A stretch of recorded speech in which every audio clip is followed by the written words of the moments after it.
Okay, well, good morning, good afternoon, or good evening, depending on which part of the world you're in at the moment. Eid Mubarak to everyone that has celebrated the recent Eid al-Adha in many parts of the Middle East and the larger Muslim world and across the world, in fact. And happy holidays for those who are taking time off from work and have managed to be with us today for this installment of the ongoing dialogues on the future of work in the Global South. As most of you know, ERF has been organizing these dialogues to deal with the very important, timely, policy-relevant question affecting the future of work in the Global South. Two webinars were organized in the last 2 days. This is the third, if I'm not mistaken. There is another webinar that will follow this broadcast, and so you're encouraged to tune in, and if you've missed any of them, to actually follow the YouTube channel that ERF has. Very, very briefly, on the importance of these dialogues and what they deal with, an important starting point for the discussion here is this technological revolution that is underway, has been underway for a while, and the dramatic changes and advances in ICT that we're all feeling, seeing, reading about, and they're affecting our lives, they're affecting the lives of others, and they're raising very profound economic, developmental, and also human questions about the impact of technology, the impact of these technological advances, whether they're artificial intelligence, digital-based systems. In the Global North, there seems to be a consensus, a benign consensus, or a benign neutral consensus about the impact that these technological advances are having on economies and on societies. There's a recognition that these advances are likely to contribute to innovation, will bring about some improvements in the well-being of ordinary citizens. And overall, even as far as workers are concerned, notwithstanding the fact that there will be some job losses, skills development and the ability of systems to respond will allow for workers to adapt, to complement the skills they have with these technologies, so that on net, the impact will be positive on economies, on jobs, and perhaps on prosperity at large. That's the view in the Global North that has been widely adopted across academic and policy circles. In the Global South, the story, as has been rightly articulated in the invitation to this webinar, is more nuanced, is more complex. And so there is many reasons to believe that these rapid technological changes that are underway are likely to not necessarily always lead to positive outcomes on individuals, societies, on economies, for reasons that have to do with structural issues largely. There are lags in the adoption of technology. You have systems that provide skills that are either behind or unable to cope and make the necessary adjustments. And you've got a lot of economic retardation due to the presence of informality, low-wage employment, and a host of rigidities that, while allowing technology to have a positive impact, can also have unintended and negative consequences. And so the objective of this dialogue, from the perspective of the organizers at ERF, and we need to thank them for helping to bring us together for this discussion, is to help develop exactly the kind of narrative about the global South, a narrative that is informed by research, by policy analysis, one that's accessible, that's understandable to policymakers and the general public, in order for us to think about the future of work. Now, everything I've said so far was true before COVID-19.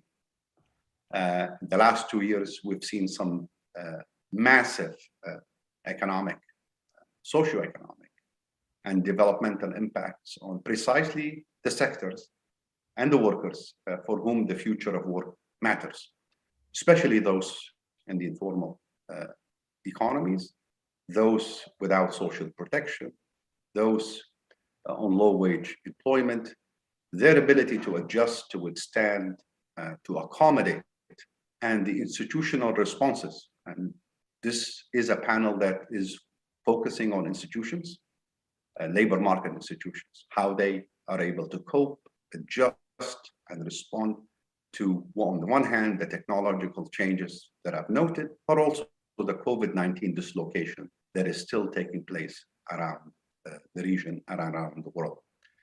All of this is by way of saying that we really are happy to be engaged in this dialogue. It is going to be a dialogue, but we're fortunate to have three great speakers who will get us off and help crystallize the ideas and focus this discussion, taking on specific questions and hoping that at the end of this, the sum of the presentations you will hear, and they will be brief, they will be succinct, they will focus on specific issues, will allow us to open the floor for a broader discussion that will be productive, open-minded, and also helpful for all of us, the organizers, the sponsors, but especially the audience and the policymaking community and the public at large. We will go with the speakers as advertised in the order that has been presented. We will start with our first speaker from the ILO, Dr. Oma Rani, who's a senior economist at the ILO, in the Department of Research, looking at precisely a lot of the questions affecting livelihoods, informality, low-wage employment, inequality.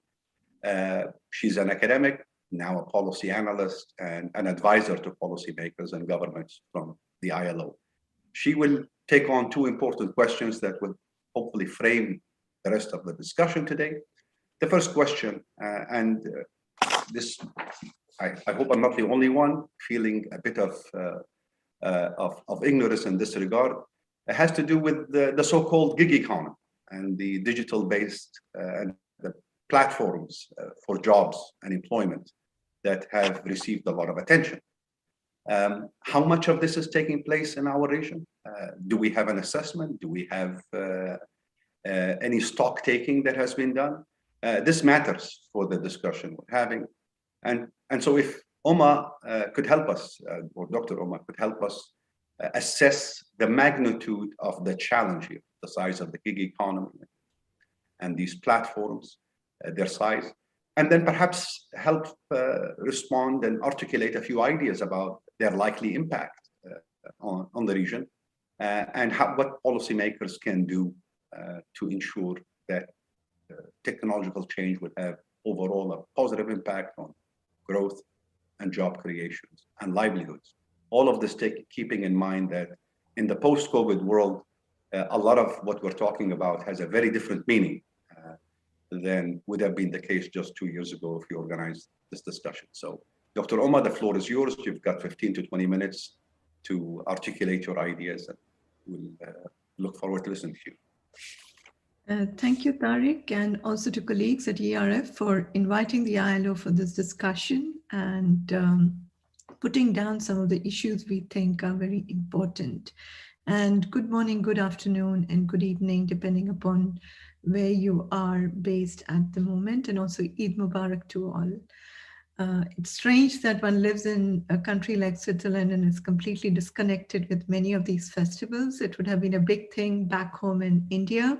But here, I have to keep reminding myself, yeah, it's a time of Eid where There's a part of celebration which is quite integral, but here it's quite far away. So it was very nice to hear you all exchanging these warmth with Eid Mubarak. Before I get in, I think when we do talk about future of work, we do talk about a number of things. We're talking about robotization, automation, artificial intelligence, and a number of digital tools and technologies that have come up actually, which are transforming the way work is done, organized, and how even work processes take place. So what I'm going to talk about is largely on the gig economy, which is a tiny segment of this overall future of work. And within the gig economy, I think gig is something that we all know of. It's always existed in the traditional labor market. It's basically work that casual workers do on a daily basis, on an hourly basis. So this is not something very new to us in the global south or for developing countries per se. This has always existed. The reason why the notion of gig economy has come into place is because of the rise of the digital labor platforms, which is as a result of the digital technologies and the rise of the digital economy per se, because cloud computing, cloud infrastructure, and all of this has actually allowed different types of digital tools to come into the fore that allows work transactions to be done digitally on platforms. And that's where the entire term of gig comes in, where you have tasks that are very short, or you could have certain projects, or you could have work that could be based on hourly time or things like that. So that's where the whole notion of gig economy with the future of work actually has come in. We recently at the ILO produced a report called as the role of digital labor platforms in transforming the world of work, which was published in February 2021, which is a global report, which looks at a number of countries, about 100 countries on online web-based platforms, and about 11 countries on taxi and delivery platforms.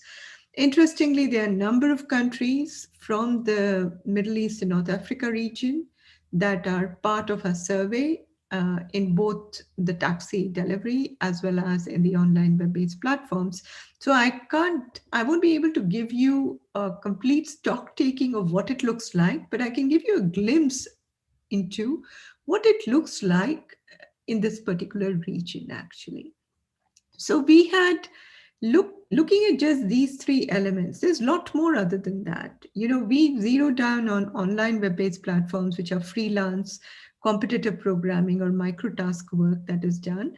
And we also look at certain location-based platforms like taxi and delivery. They're much more than that. You have telemedicine, teleconsultation platforms. Then you also have care platforms, domestic worker platforms. You have e-commerce platforms.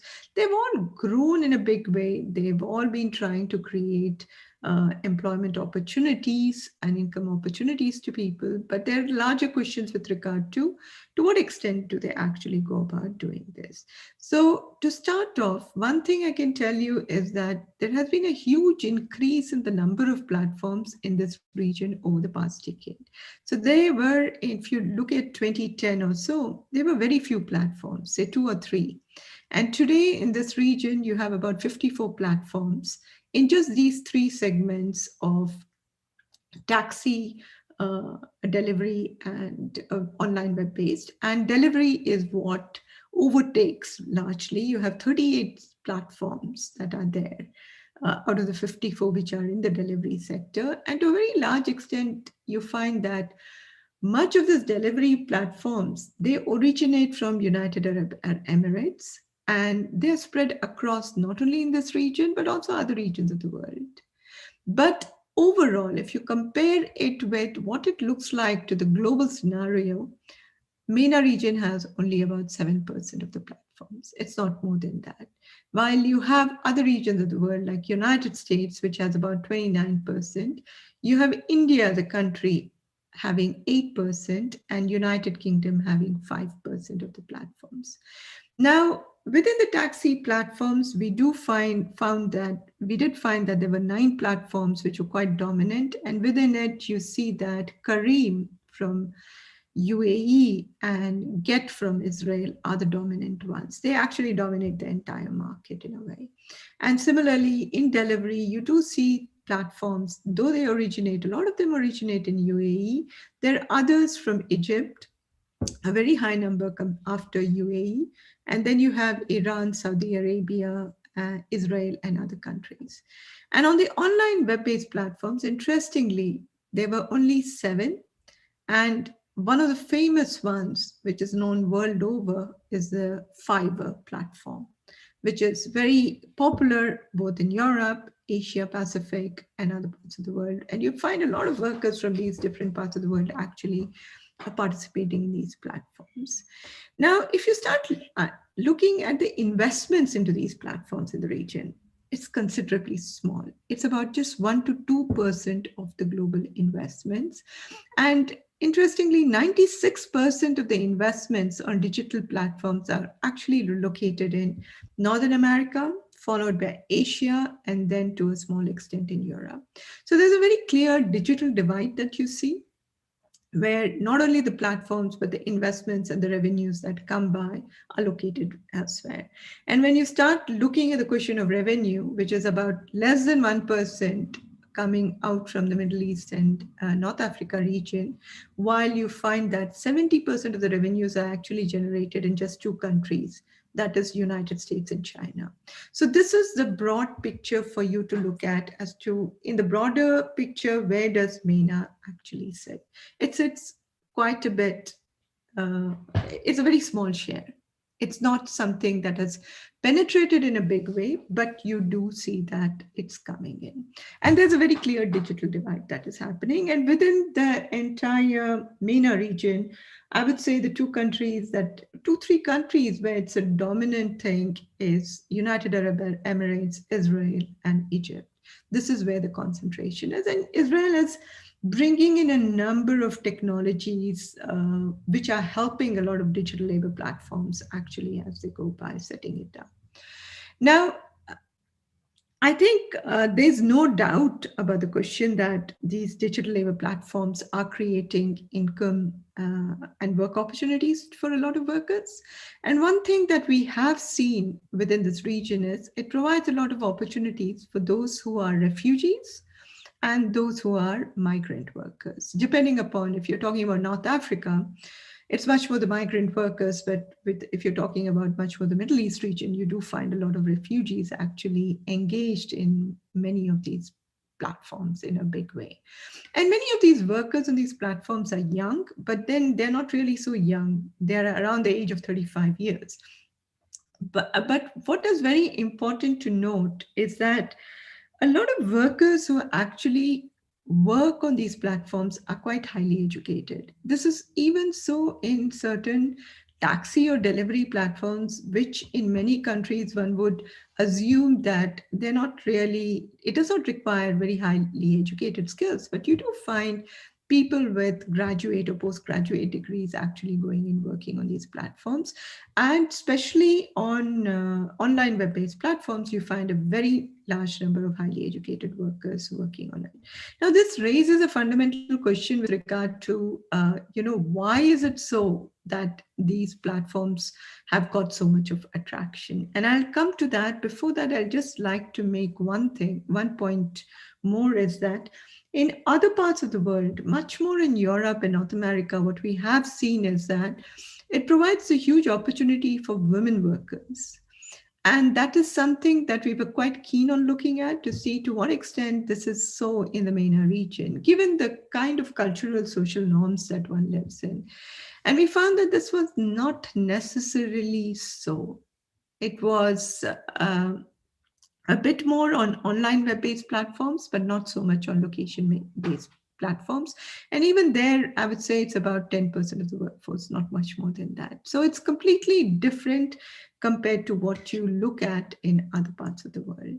Now, the motivation of why people work on these platforms to a very large extent is because of lack of employment opportunities.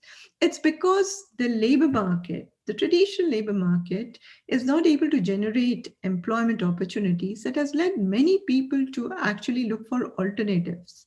And many have been looking at digital labor platforms, sometimes as a stepping stone, but sometimes as only viable option for them to actually work on it, because they, while working on platforms, they also look for jobs elsewhere. And when they don't get it, they continue and try to build up their experience in the hope that, there would be a sort of a career trajectory as they move forward. But we don't really see this sort of a career trajectory happening, even though they are dependent on it, because neither their earnings increase, neither the content of work actually increases. Rather, it's quite interesting that some of the business models, especially in the it's very interesting to see one more thing before I get into some of the challenges that workers face and how they actually try to address it in their own way, in a very innovative way, I would say, which is something we are yet to see in other parts of the world, and we are looking at some of these issues and questions in African and Asian countries today, is that the business model of these platforms. Now, the business model of these platforms actually rely on commission fees. So a very large part of the revenues that they generate is commission fees, and there's other part that they generate using data. So workers, what they have been doing, especially on online web-based platforms, is because 20% of your earnings, or 25, or sometimes even 40% of your earnings is through commission fees, or sometimes, there are payment barriers because certain payment platforms are not allowed within the country. So, to get around that, they have found very innovative ways of working around it. So they use social media. So you have Facebook, you have WhatsApp, you have Instagram, you have LinkedIn. So they use all these channels to get their clients and establish contacts with the clients. And sometimes even the clients who are on these platforms, the clients are able to get in touch with the workers and operate outside it. And this is quite interesting to see. We spoke to a lot of workers from this region, actually, because this is the first thing that got revealed to us, that it's interesting that workers are using these mechanisms to actually get around it. So workers are using this mechanism in a big, big way to get work which are for longer duration. It could be translation, it could be transcription, it could be project management, it could be software development, it could be a whole range of tasks. So they don't go through the platform, but find other means of doing it. While on taxi platforms, and this largely comes from our work in Lebanon, much more than in Morocco, where we have done, is that, it has made people realize that though you talk about this business model, talk about the flexibility of time, place, and where and when you want to work, that flexibility does not really exist when you're talking about pricing. Because the pricing in this business model is actually decided by the platform company that basically matches the supply and demand and decides what the price of a particular ride is going to be, what the price of an order, if it is a delivery worker, or what the price is going to be if there is any work that has to be done on the online web-based platforms. And during the COVID-19 pandemic, we did undertake a post-survey now. And what we found, interestingly, is that a lot of these app-based workers actually shifted back to the traditional mode of driving, largely on the count saying that, well, this doesn't work for us because I cannot dictate my price, and the price that I get through these companies is far lower than what it is. I guess Lebanon is also a special case where there has been a huge issue around the currency. There's been a huge devaluation that has happened. So many of these drivers also would like to shift. While there are these opportunities that are there for refugees, I think that's one issue that comes out very clearly. But again, it's quite interesting to see how the platforms are actually exploiting these workers because they're already vulnerable in a third country and they are seeking jobs for their own survival or whatever mechanism they want to live in. And they're able to see this precarious conditions that these workers are in and are actually using them further to exploit. And I think this is an issue that needs a bit more delving a bit more deeper and trying to understand how they go about doing this and how they are able to survive within these labor markets, considering that some of these economies have very clear regulations with regard to how access to work can be given to many of these workers. So I think that's a larger question to touch upon. But other issues that we have seen coming out from platform work for workers is largely related to a number of challenges. The first challenge that we do see is low earnings. Workers do not earn very high wages, and for about two-thirds of the workers, it's far below the median, which basically speaks volumes about the kind of wages many of these workers earn. And many of them did complain to us saying that they do not find sufficient work or well-paid tasks on these platforms. And this was a case of about 9 out of 10 respondents on online work. And other reason why workers also talk about not having sufficient work is largely because of the digital infrastructure. They do not feel that the digital infrastructure is so good because your internet speed is not very good. You're sometimes able to do the work but not able to upload the files, or there are so much of internet breaks that or electricity breaks that you are not able to keep up with the pace at which the work is demanded. So that was an issue that came up across almost all types of work, because internet and electricity is something super well connected, especially when you're talking about any kind of an online web-based work, whether it is freelance or whether it is micro task works that are actually done. The second issue I have sort of raised is with regard to the commission fees, which is quite high in all of these platforms. And that has led many of these workers, I've said, to move away from doing work on these platforms and finding other ways of going about it. The third thing is the working hours. Now, a lot of workers actually spend a lot of time unpaid looking for work, searching for work, trying to find work so that actually they can do. And this ends up leading to very long working hours, which is often unpredictable. And this has huge impact on the work family life, but it also has huge impacts on the occupational safety and health, especially when you're talking about taxi and delivery workers. Because, many of these platforms, especially on the taxi and delivery, the way they function is they want to build up their network effects. The more the network effects you have, the higher the price of your company is. And to actually create these network effects, they give a lot of bonuses and incentives. So to get those bonuses, you have to work more than 12 to 13 hours per day. And you find that many of these workers actually work very long hours so as to be able to get the bonuses, so as to be able to get the higher earnings that they really want to have. And also the entire notion, and you would not get the bonuses if you are not logged online all the time, because if you refuse work or if you're not online, your chances of getting work are also lower. So there are these algorithmic management practices that are used in a way that gets you into a loop. If you say no to a work, I will not get more work, I'll not get more bonuses, I'll not have a better earnings. I'm caught in a spiral which is at a low end.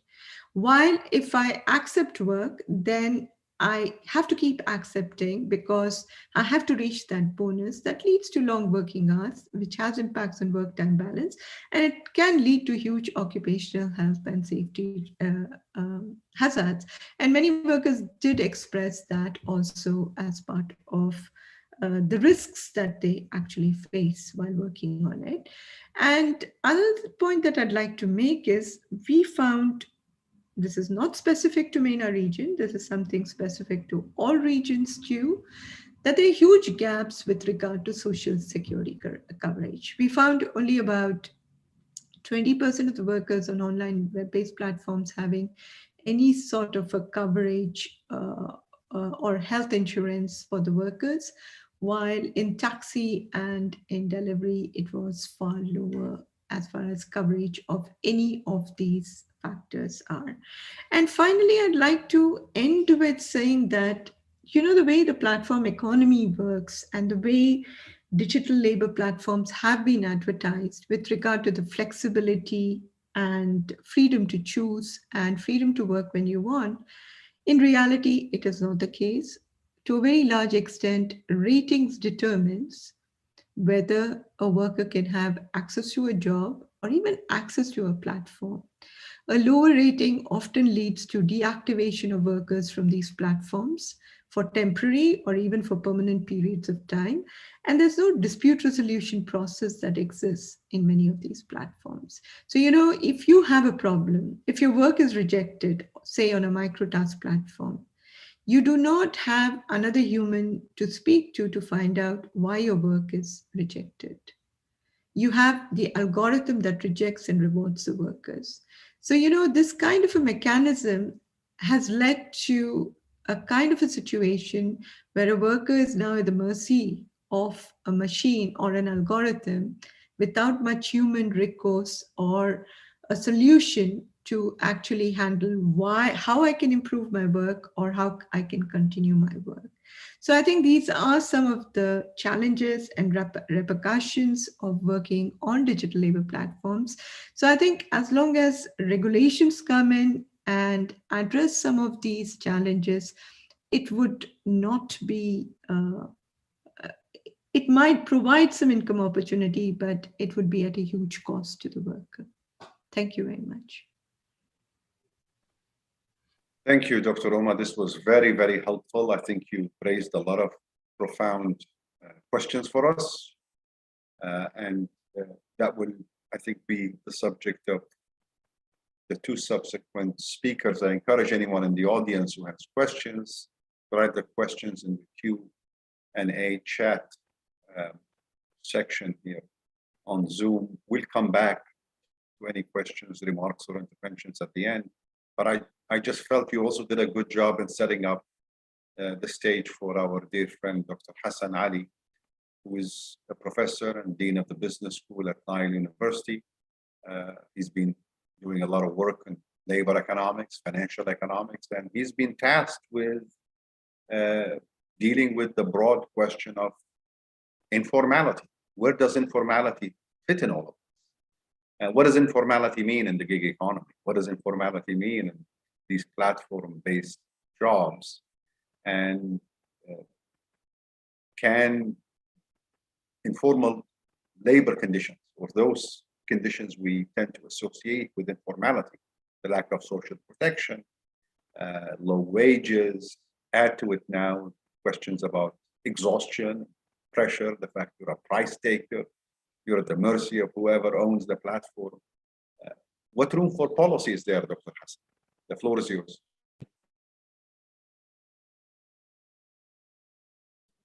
Thank you very much, Tariq, and thank you very much, Uma. I think, as Tariq mentioned, you did a great job setting up the ground for what is coming, and I'm very grateful for your presentation. I'm also very grateful for ERF to invite me to talk about a subject that is very dear to my heart, and also to take me out of the administrative dilemma that we are thrown into. I am in Columbus, Ohio. I thought that I will take 2 days off, but I'm up since 2 o'clock in the morning dealing with courses that the provost wants to cancel and the student wants to graduate and all of this mess. So very much thank you to my dear friends in the ARF. The two questions that I have been tasked with, as Professor Tariq mentioned, has to do with the meaning of informality, and also about how technology is going to impact informality. So I'm going to share with you this platform now. I have a bit of presentation here. And the presentation is basically on the same range here. We'll take you step by step, since I used to teach this course for quite a few years. And I used to say to the student, okay, we are in the labor market. And this is before the COVID-19 talk, of course. Labor market can be segmented, and you have a prime labor market, and you have a secondary labor market. You have a formal labor market and informal labor. You have quite a few kinds of market, but in terms of formal and informal, and according to my friends in the ILO, the informal, basically all economic activity by worker and economic units that are in law or practice not covered or insufficiently covered by formal arrangement. And the ILO say that about 70% of the workers in the developing economy are in that market, and that percentage reached 90% in sub-Saharan Africa, actually. These are the main characteristics of the informal market. The stability, the informal market is not very stable.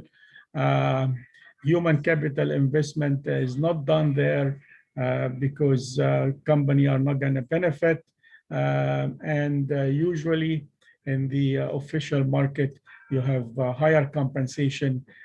So that's because of the investment that they are basically putting into that market. Now, the promotion and advancement is available in the formal, but not available in the informal. Skills and competency, of course, is much lower in the informal. This is the old-fashioned kind of informality. Right now, we have a new brand. Of course, this is the point that Uma would be very interested in avoiding, that the informal labor market doesn't bring any benefit to the people, whether it is social protection or entitlement, health care, and so on. With this new advancement now in the technology, and we have the fourth industrial revolution, we have a new informal sector. And that's what being called the platform, as Uma mentioned, or what I call myself, I introduced this about 7 years ago, the cloud labor market. You know, I like this term because it gives a sense of lost in the cloud. You know, that's basically what they are. An example of these are being mentioned with some statistics by Uma, but I think a lot of people still in our region don't know a lot of these platforms, and especially the young people. And that's why I'm gonna come to this in the end. Now, the new informal labor market could be more regional and more international. This was not in the old one, right? No, now you have people from the United Arab Emirates are hiring people from Egypt and Jordan in order to work on some platform and adjust them. So I have a student in the engineering school who is actually doing a service to Tesla. This is quite a few example that will make informal market very international in a sense. The informal workers sometimes now are more educated and highly skilled. So again, this is totally different from the old-fashioned informal market. And he might be highly paid, even though it is not highly compensated for their own skills, because usually the company will hire them because they want to lower their cost, right? That's why they don't want to hire some permanent staff. So, but in terms of the opportunity, as Uma mentioned, that's quite well for these people. One of the other things that the informal market is also, and the new informal market, I would say, is also famous for, it's not open-ended, it's quite limited in time, sometimes a couple of weeks, sometimes a couple of days. I actually hired a software engineer from India for 2 days in order to do something in my website at the university. And it's definitely not full-time. And they don't have, of course, a direct subordinate relationship of a formal kind or official kind of market. So the new informal labor market lack some of the legal employment relationship. And this is the one that the ILO is very interested in trying to deal with. Now, the new informal labor market might not be protected by labor legislation. They lack social protection, entitlement such as health insurance, sick leave, holiday, family leaves, all of these might not be there. That's why I like the cloud labor market. You know, they are literally up there. More than that, informality is visible because of the lack of safety and protection against any discrimination or coercion. You know, you are alone with a huge number of people in the same boat. I don't know if, I think I have said this in a couple of interviews, but now we have new agriculture migratory worker. في مصر we say عمال الترحيل. These are the new عمال الترحيل in the labor market. The contrary to the formal labor market, the worker in the informal market is the one who might be investing in himself or herself.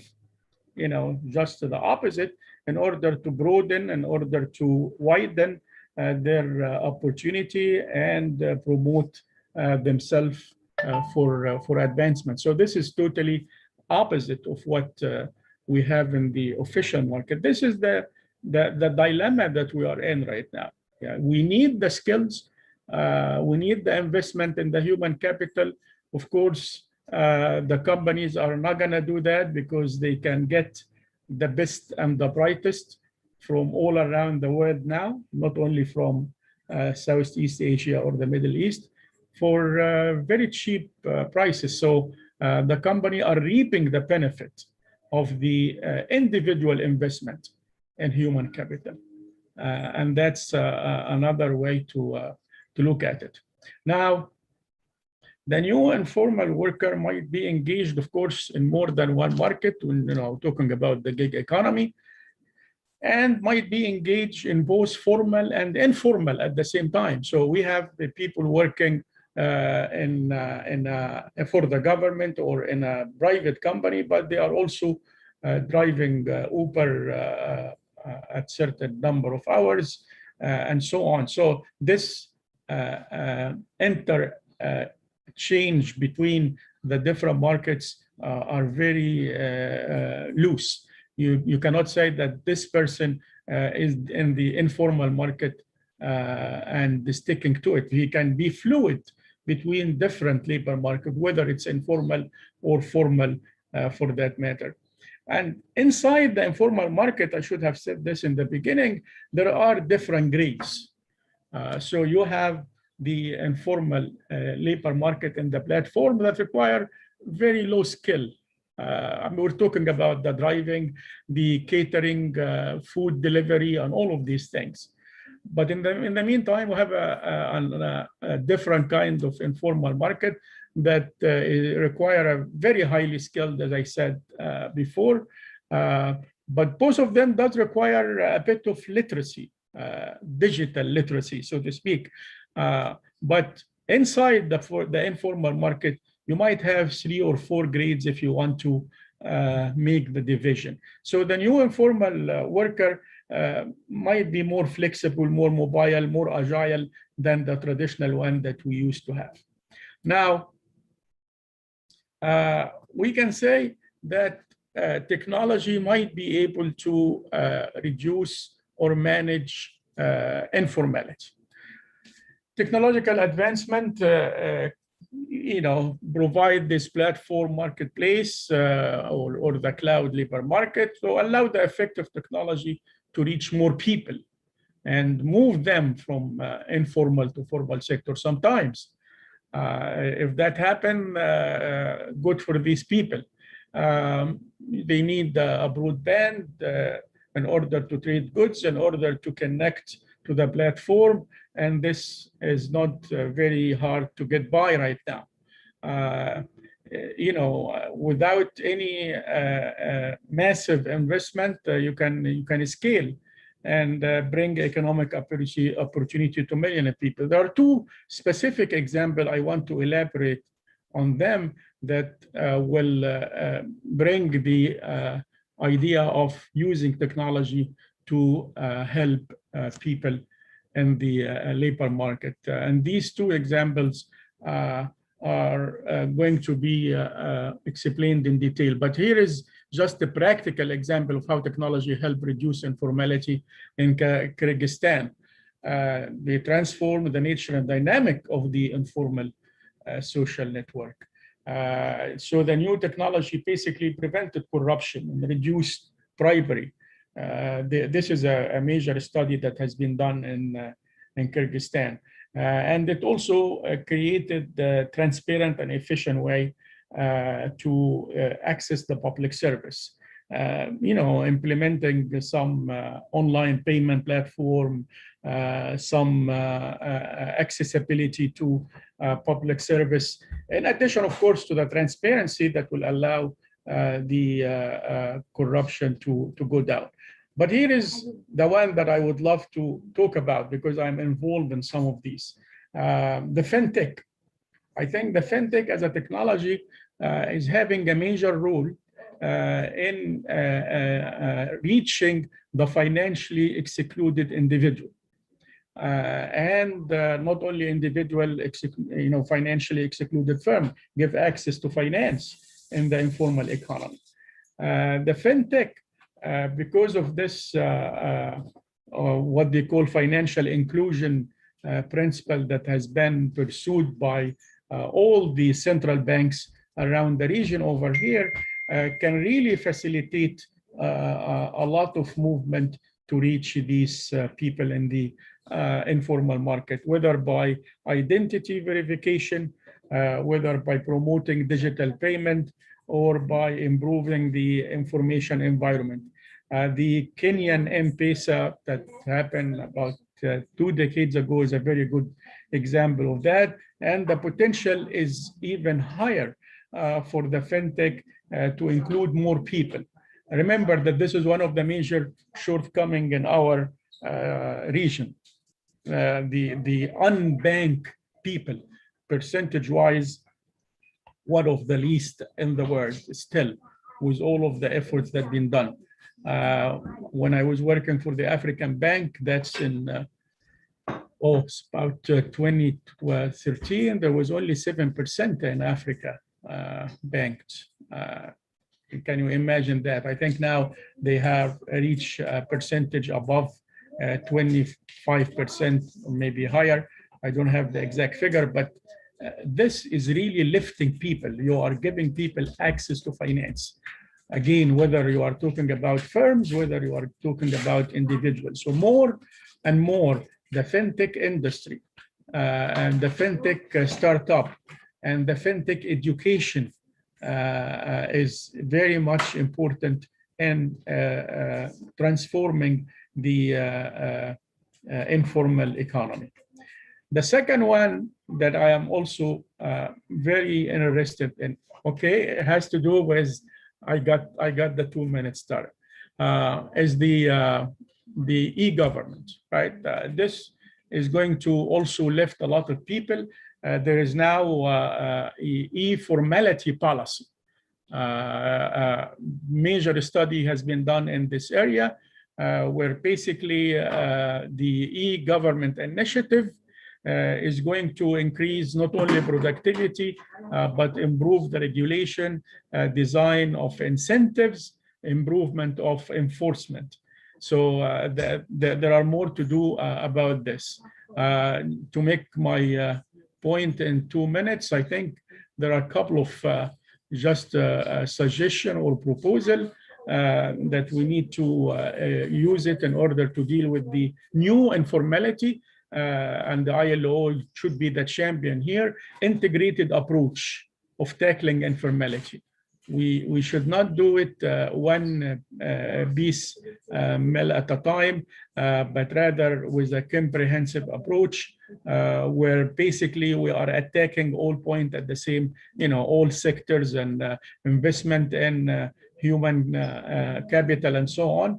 We also need a new social contract center on the larger investment in human capital. I think this is very important.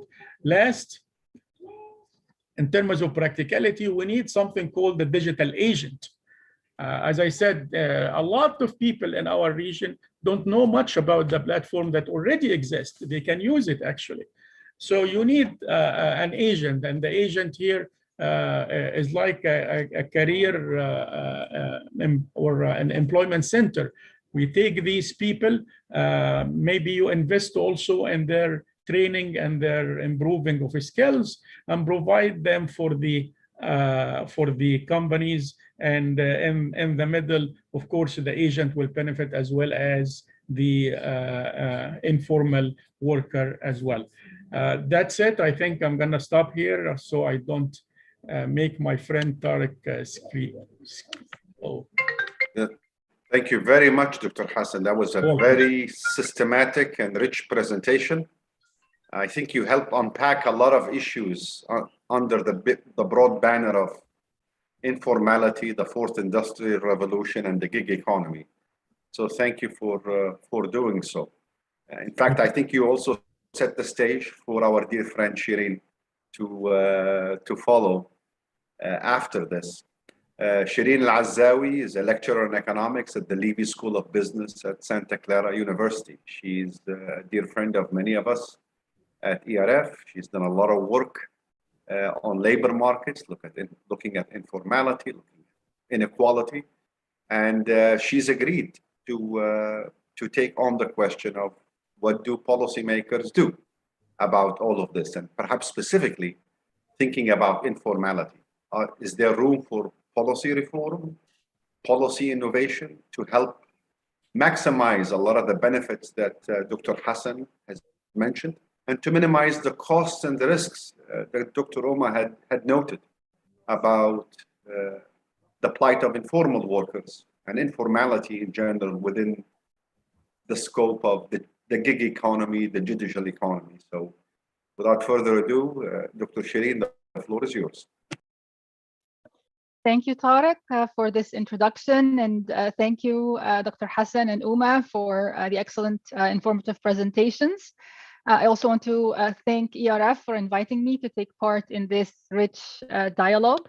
I'm going to be talking a little bit, or setting the stage maybe, or adding a little bit more to what Uma and Dr. Hassan talked about with regard to the challenges of the informal economy and the future of work, and then talking more about what needs to be done. In terms of the future of work, there are many trends actually that have been going on. It's not just about technology, it's not just about the gig economy, but well before that, the challenges of globalization had already been creating chaos in labor markets around the world, changing the demand for certain types of labor, and creating inequalities and differences in production, distribution, value chains. All of these things have already been going on. But in the last 10 to 15 years, technology and the fourth industrial revolution have really been gaining traction, especially as the pace of automation has expanded. The scope has widened dramatically. There are many technological advances that come to mind when we talk about the fourth industrial revolution. We can think of high-speed mobile internet, AI, widespread adoption of big data analytics and cloud technology. And all of these have huge impacts on labor markets around the world, and of course in the MENA region. Since March of 2020, the whole world fell into the chaos of the pandemic, and almost overnight, most people were shifted to remote work.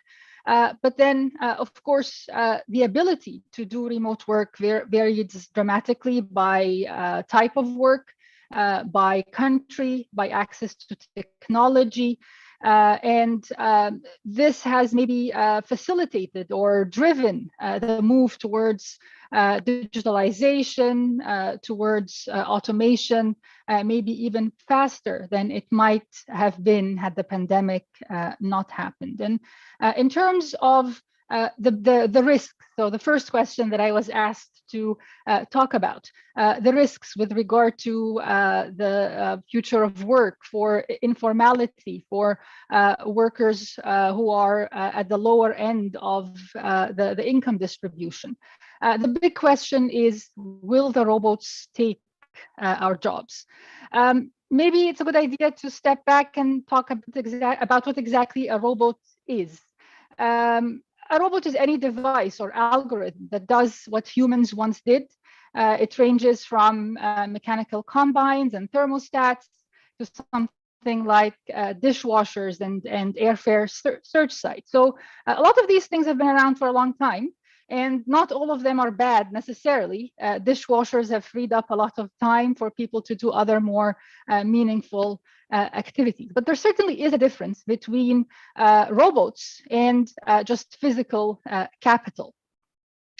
Robots can be programmed to perform many tasks. Any task that is routine or repetitive can probably be done much cheaper and more efficiently with fewer mistakes using a robot than using humans. And so this means that the jobs that are most susceptible to automation are jobs that are going to be routine, that can easily be programmed, that don't require a lot of flexibility, a lot of judgment, intuition, creativity, common sense. And a recent study by McKinsey found that between 40 to 50% of all jobs in the countries that they surveyed or that they studied in the Middle East can lend themselves to automation.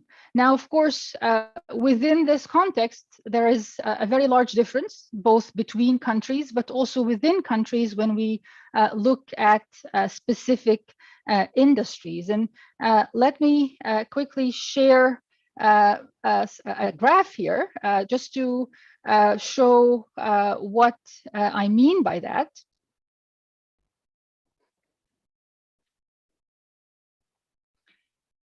So within these 6 countries that were studied by McKinsey, if we look at industries, there's a very wide range of automation potential. The size of the bubble in each one of these industries represents the amount of employment that these industries account for. And in many of these countries in the MENA region, the industries that account for the largest number of workers are going to be the ones that are most severely affected, or that will be most prone to the potential for automation. Could be as high as 60 to 70% in manufacturing, for example, 40 to 50% in agriculture. And of course, the alarming or the worrying factor here is that these industries account for the majority of workers, both formal and informal. Now, at the other end of the spectrum, there are jobs that are less likely to be automated, jobs in management, in healthcare, in education. And this is good news for anyone who works in these sectors, obviously. But the problem, of course, is that these sectors don't represent a very large percentage of the workers in the region.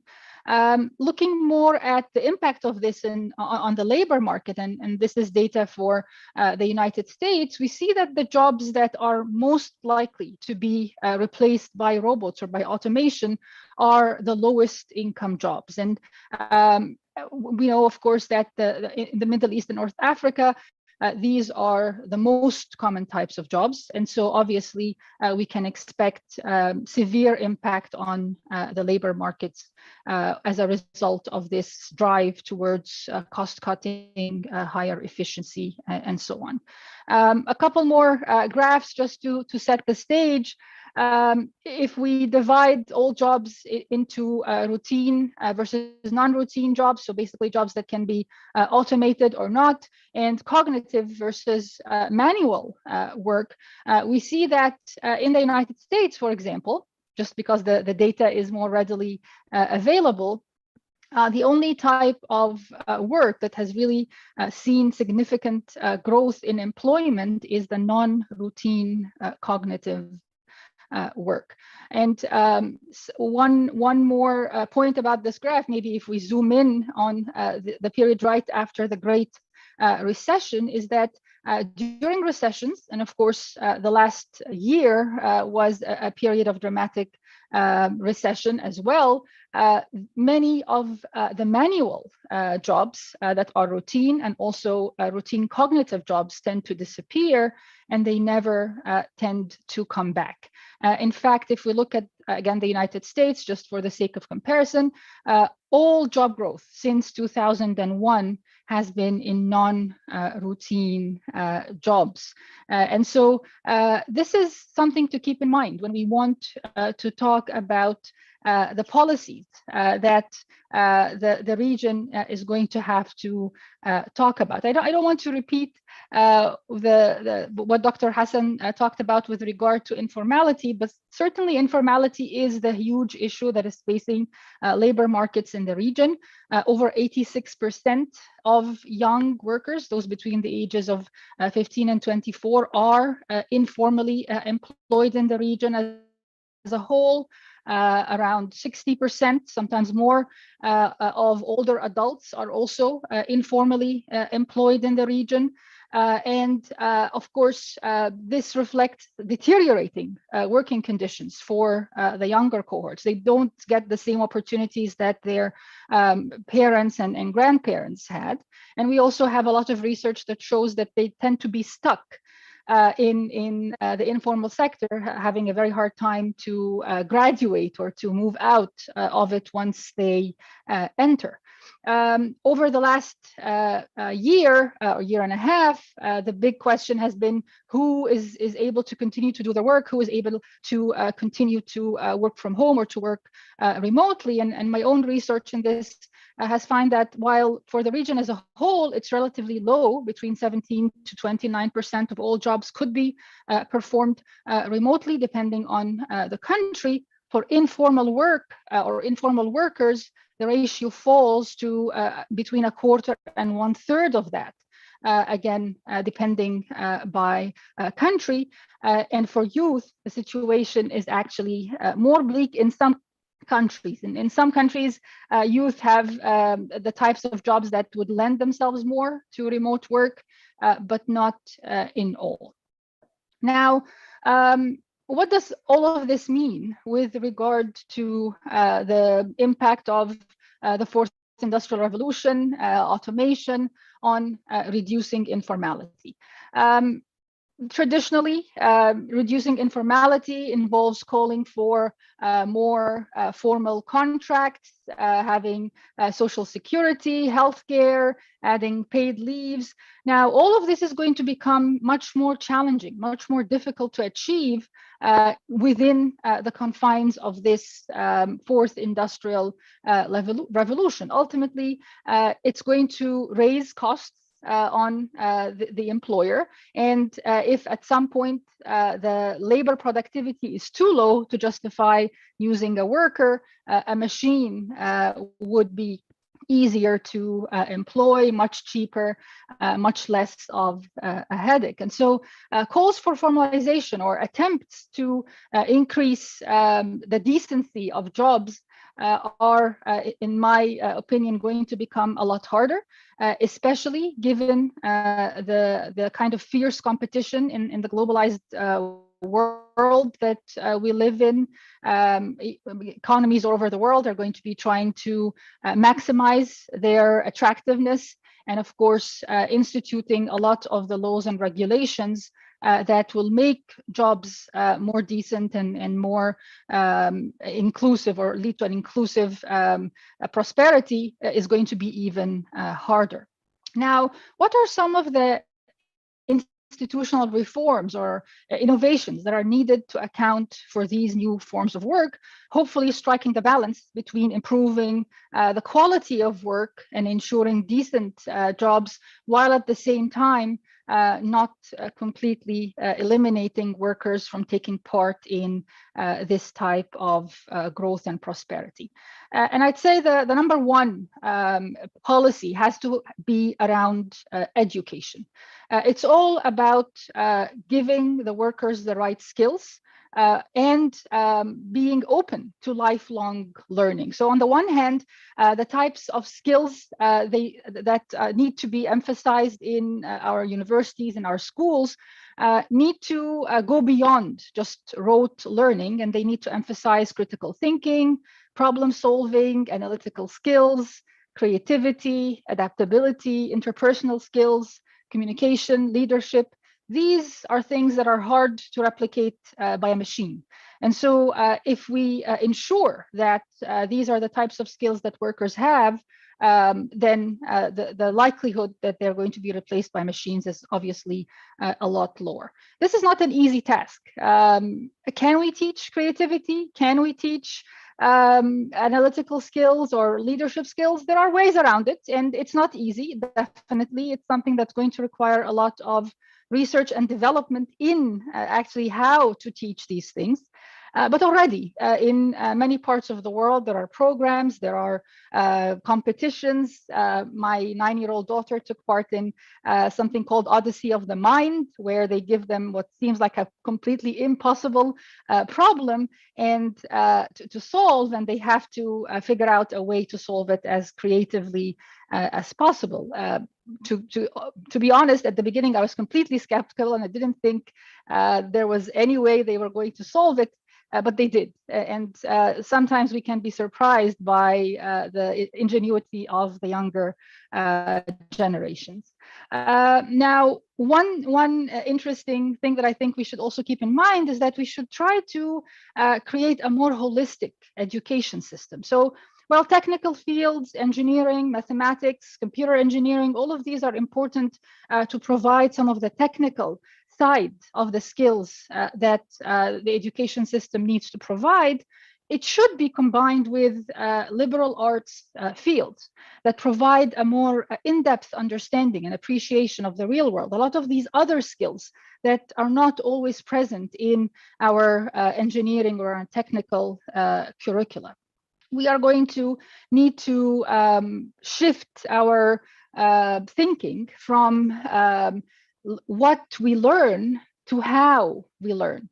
I think that's a major question that is, again, not an easy thing to do, but we can Google a lot of things now. We don't need to learn as many of the dates and as many of the events as we might have 20 or 30 years ago, but it's the lifelong aspect of how to acquire knowledge that should be emphasized in our curricula. Of course, this is going to require strong partnerships between governments, the private sector, and educational institutions, so that the curricula that are developed are in line with what these industries are looking for.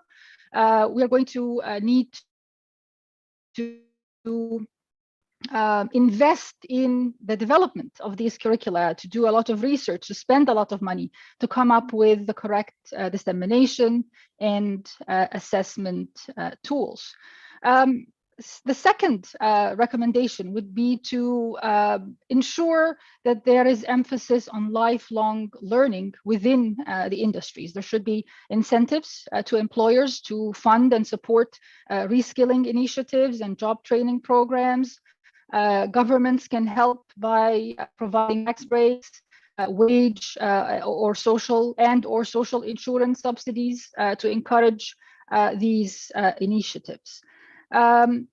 Research and development to maximize or to enhance the degree of productivity that is afforded through automation is my third point. And this is something that Darren Acemoglu and his co-authors talked about in the context of the United States. They talked about how productivity has not actually risen fast enough over the last 20 to 30 years to create enough jobs for the future. And that is something that will definitely require a lot of government intervention, research and development funding, research and development support and incentives, so as to maximize the possibility that the automation will result in fast enough productivity to create enough jobs for the future. My fourth point has to do with tax policy. And this is a very sensitive topic. And it's a topic that's going to require a lot of country by country studies and sector by sector studies within these countries. It's going to require a very delicate balance with regard to how much should we tax labor versus technology. Now, technology or automation is going to bring in a lot of cost reductions, a lot of productivity gains, but at the same time, it's going to replace workers. And so there has to be a very balanced approach so as not to make the relative cost of labor too high, which of course would result if we just had a blanket policy of formalization. But at the same time, we also want decent jobs for workers. So there has to be a balance between how much and where to incentivize more automation, where to incentivize more formalization. A strong partnership with the private sector and especially small and medium enterprises, encouragement to digitalize and automate through tax breaks, of course, again, where this is appropriate and where the gains in terms of productivity would outweigh the losses of jobs if there are going to be job losses. Very briefly, I know I'm almost out of time.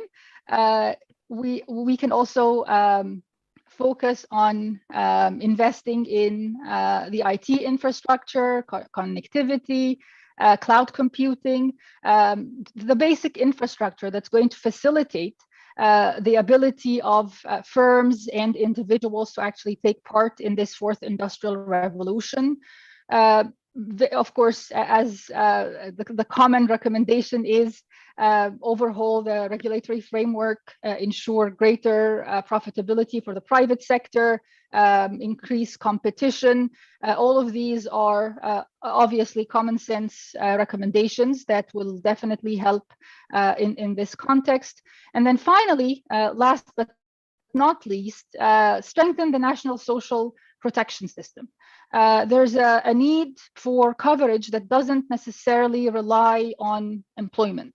It's given the nature of work today, it cannot be employment driven. It has to be beyond that. And Tarek is giving me the final, I guess, the red card or maybe the yellow card, I'm not sure. Thank you very much. And sorry to go over time.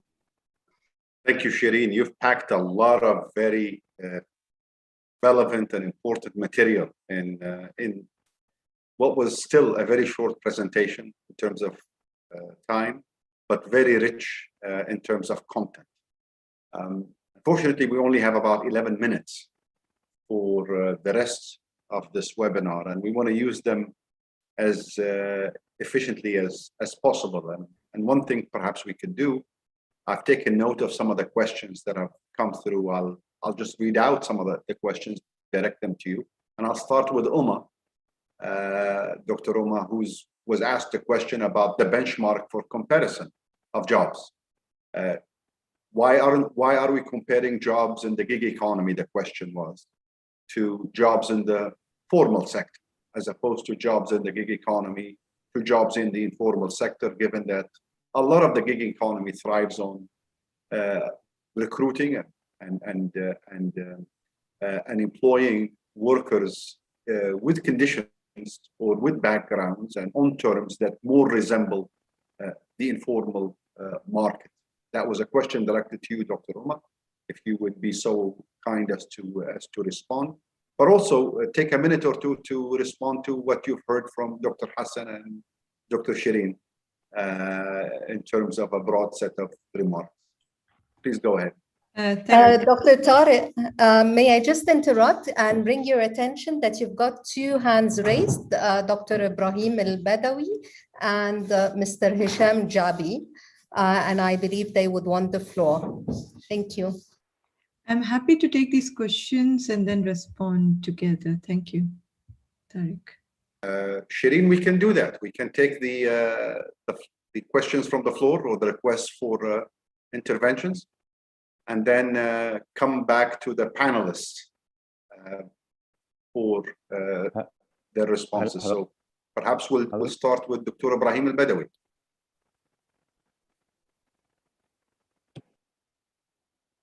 Dr. Ibrahim, you're on mute, yeah, doctor.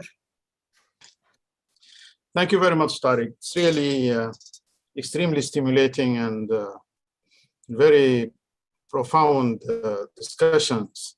I have just two comments and maybe issues for the panelists. Linking actually two aspects of Dr. Hassan's presentation and Dr. Shireen's in terms of that perhaps the flexible type of labor marketplace that requires the workers to reinvent themselves and re-educate themselves on a continuous basis may be the emerging new normal in the context of the Industrial Revolution. And perhaps maybe this should be linked to the educational system that Shireen suggested. And I recall that the MIT Computer Science Department and Economic Department, I think about 2 years ago, 3 years, they created a new degree that actually combined both disciplines. And they presented the case for this degree as that this is now going to be the future of the kind of the skilled labor that will be much more flexible and agile with the emerging needs of the labor market. The other issue, which again I think was raised by Shireen, is the government effectiveness overall. You know, if we a recent study by the World Bank suggested that digitalization of the tax system in Uganda, which is a small economy, in 2 years will actually generate an extra $500 million of tax revenue by addressing issues of tax avoidance and tax evasion. So the requirement for a social welfare system, including actually now what the UN system is calling for, and people like Mahmoud Muhyiddin are suggesting, is the universal social protection in response to these implications for the labor market, requires expanding the fiscal space. And so in some sense, digitalization can be of help in terms of enabling the state to expand the tax system and effectiveness, and therefore being able, allowing governments to be in a better position to respond to the financing needs of the social protection. So I think these are very important issues, perhaps maybe that needs to be further discussed, but I just wanted to underscore these two issues. Thank you. Thank you, Ibrahim. And now Dr. Hisham Jabi perhaps will provide his intervention. Thank you so much. I promise to be very brief. My name is Hisham Jabi. I'm a consultant at the World Bank in Washington, D.C. I am originally from the Middle East, as you can tell from my name. My question is related to the elephant in the room, which is the political economy. And it's how is that related to job creation, and how is that related to informality?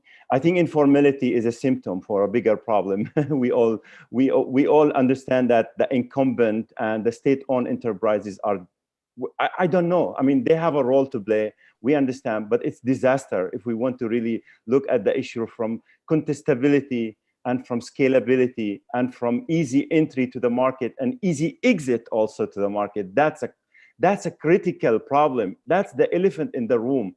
And I believe COVID helped a little bit decompose the system in the Middle East. The question to you all is, how much the policymakers sitting in certain position understand that youth bulge is a tsunami? It's not even a wave, it's a real tsunami. 60% of the population are young people. Young people are not looking for jobs. They are looking for dignified jobs. They are looking to be part of bigger things than themselves. It's not like sweeping streets and saying, I have a job. So I think the issue of connecting politics with economy is critical for policymakers, because scale matters. We have tens of millions of young people are waiting for a high quality job. So our role is not to create jobs, but to create more and better jobs with a high quality, high end services. It's a paradox, one of many other paradoxes in the Middle East that I can't put my hands around. So that's really my thought. Thank you so much. Very fruitful discussion. Thank you. In the interest of time, we will, and not to abuse our audience, we will go 5 minutes over the time allocated to us, which gives us about 10 minutes in total.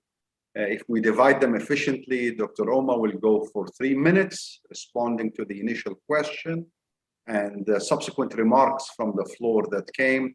Then we'll go to Dr. Hassan and finally to Dr. Shireen. So Dr. Omar, 3 minutes, the floor is yours. Thank you so much, Tariq, and thank you to the participants for this very, very important question. I think it is very important to compare the work in the gig economy with those also in the informal economy, because much of the jobs that are coming into the platform economy were earlier done in the traditional sector by formal workers. So I think that becomes very important and significant to look at. And we have done such an analysis in our report that I shared, where you do find that on certain platforms, certain types of work, controlling for everything, you find workers on the gig economy getting 63% less. Now, we also do some comparison with workers in the informal economy, because if you're talking about delivery workers, but much more, let's talk about the taxi drivers. The taxi drivers in most countries are in the informal economy, and the platforms have come in. The question that comes up is, have they improved the situation? If they have, how have they improved? Have they provided them social protection? Have they provided them continuity of jobs? What have they done? No, they have precarized their work. And we do this comparison in the report. What we do find that in the initial stages, depending upon when the entry of the platform is in the country, there are huge bonuses and subsidies and incentives that are given to the drivers or to the delivery workers to actually capture them within the platform. If you compare at that moment of time, it might look that their prices or the wages are much higher than those of the informal economy. Traditional workers, but over a period of time, what we do find is that their earnings are far lower. I think it's the price dynamics that comes in very clearly, and you can see in some countries that there is a shift to going back to informal economy. I think one point I'd like to make, and I do sort of disagree on another point with Professor Hassan, and I'll just say that and conclude. I think one point I'd like to make is that in countries where informal economy is huge, this is not only the Middle East and Northern Africa, but also a number of other developing countries, platforms are basically coming in and exploiting that space.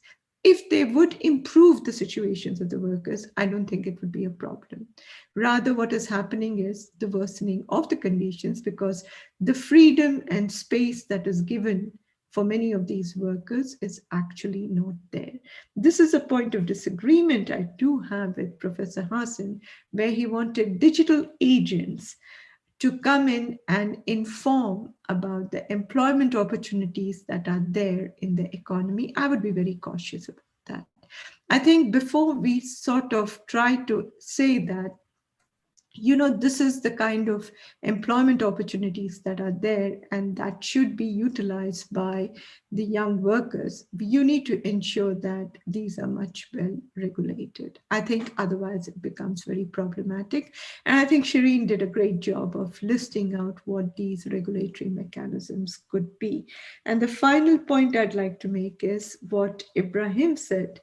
If we are talking about flexible types of labor markets to be the new normal, I really worry about that, because if we are going to move towards that, we are pushing all responsibilities onto the worker, nothing on the state, nothing on the firm.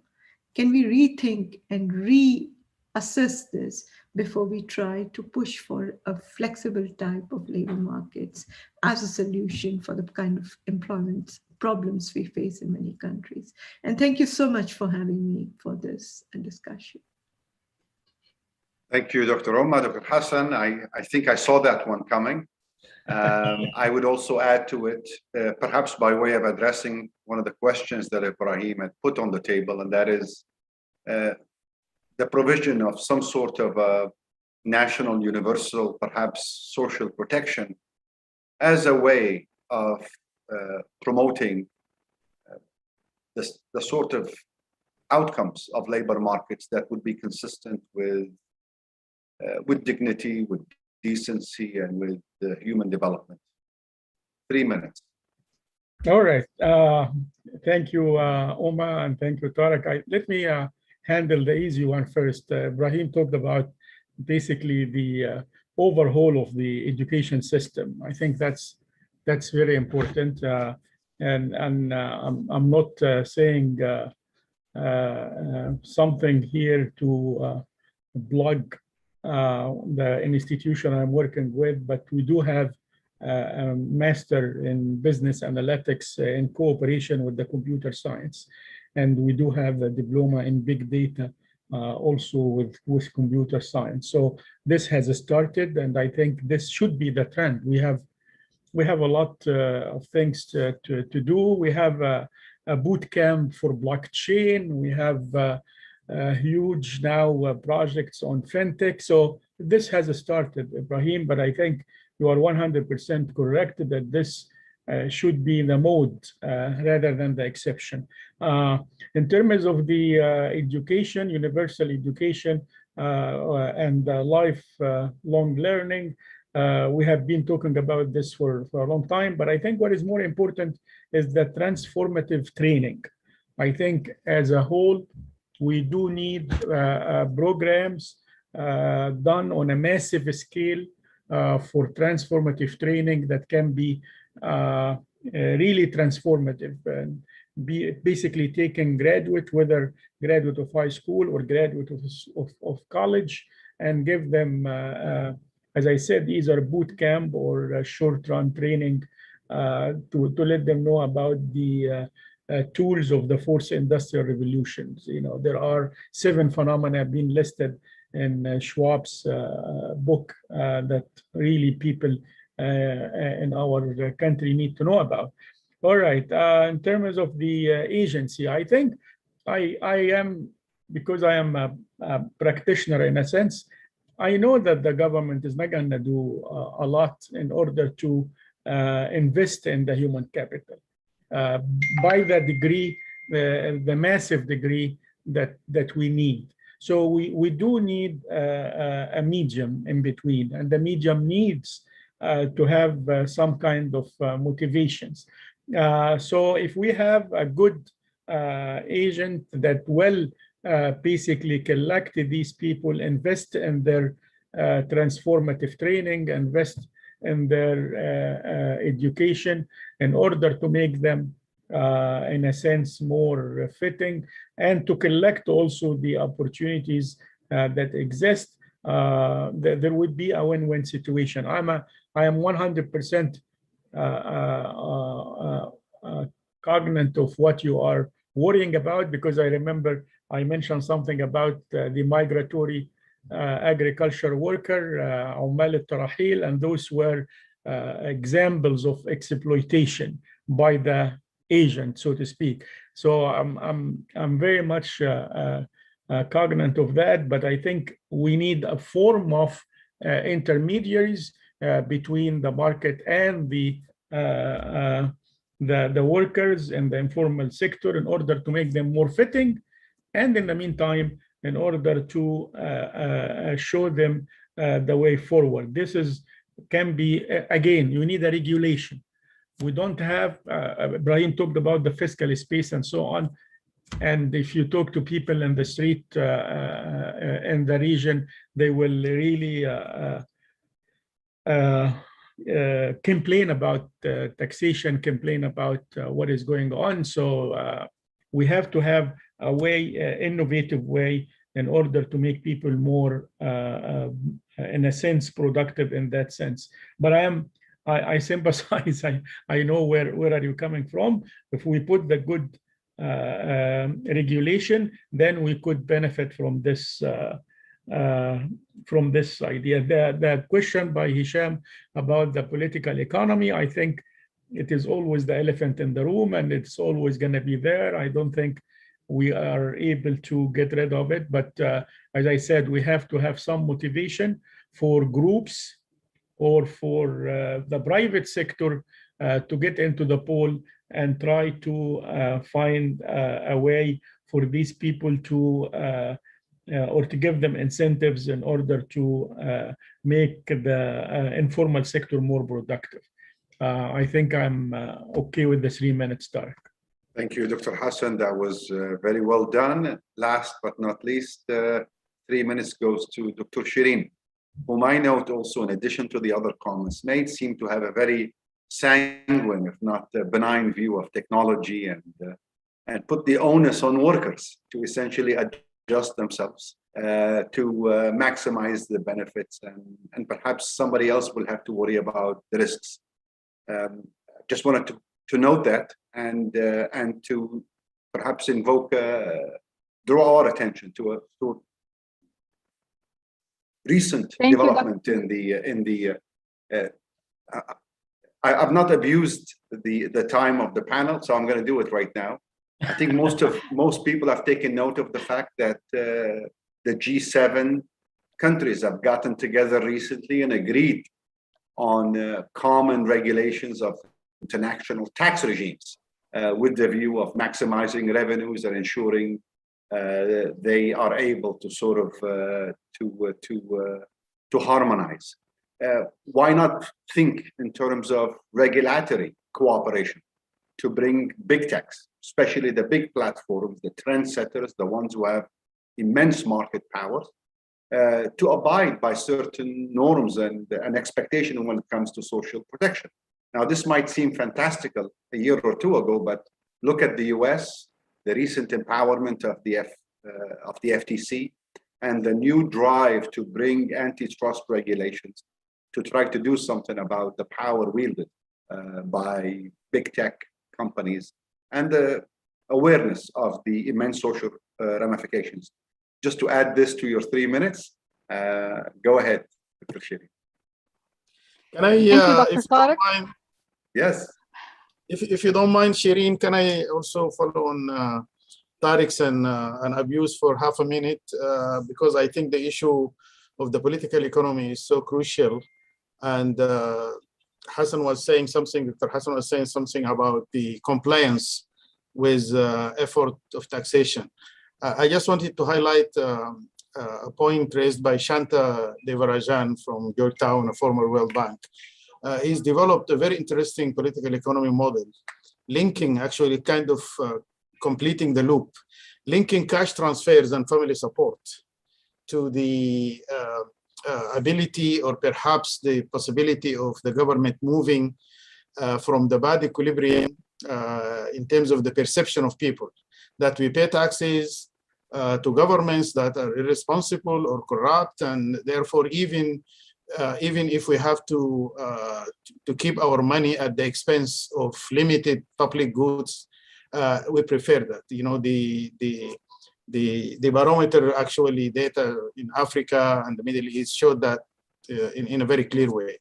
So he's suggesting that perhaps the government could actually signal its commitment by adopting this cash transfer or universal, social protection as an instrument to signal its commitment and therefore, gain some credibility. It's a very interesting idea. Of course, it needs to be further thought about, but this is another dimension that I think would be interesting to inject in the discussion. Thank you.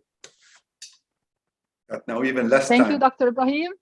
Yeah, so hopefully I will get my 3 minutes now. Thank you, Dr. Ibrahim, and thank you everyone for your interventions. And just to start with Tariq's point about the benign impact of automation or the fourth industrial revolution, I don't think we really have a choice at this point.